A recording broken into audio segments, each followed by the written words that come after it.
Yes, finally last part na po ng ating gala dito sa Ocean Park.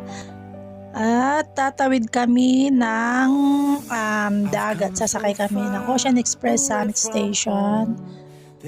Sa tunnel kami dadaan. Nung papunta kami dito banda sa kabila ay nag-cable car kami ng 20 to 30 minutes. At ngayon ay pabalik na kami at sasakay kami ngayon ng tren pabalik doon sa main entrance.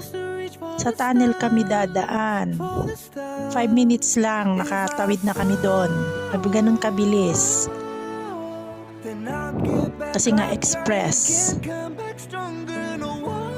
Yan. Nakasakay na nga kami. Let's keep chasing the sun, do what can be done. Let's go beyond, push the limits, take flight. We'll break through the sky and go beyond the stars. Si Amo, hindi niya alam binibidyo ko, kala niya picture. Madilim sa loob, ganyan talaga kasi nasa ilalim kami ng tunnel. At ito na nga, nakarating na kami. Siyempre, pinast forward ko na para mabilis. Yung 5 minutes, parang 50 seconds lang.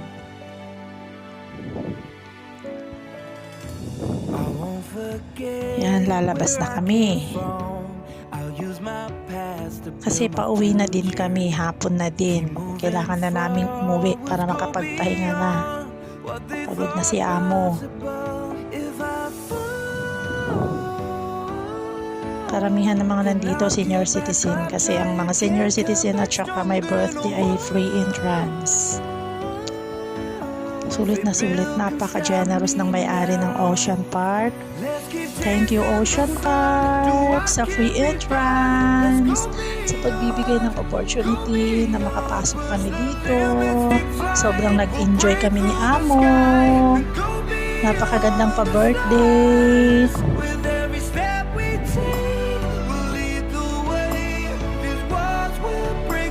Thank you for watching guys. Thank you sa mga nagtiyagang nanood.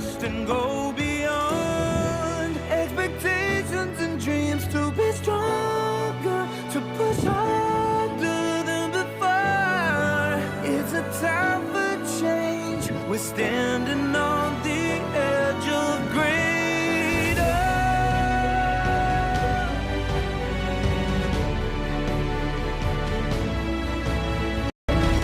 Sobrang thank you din sa amo ko, napakabait at sinamahan ako dito sa Ocean Park ng buong araw.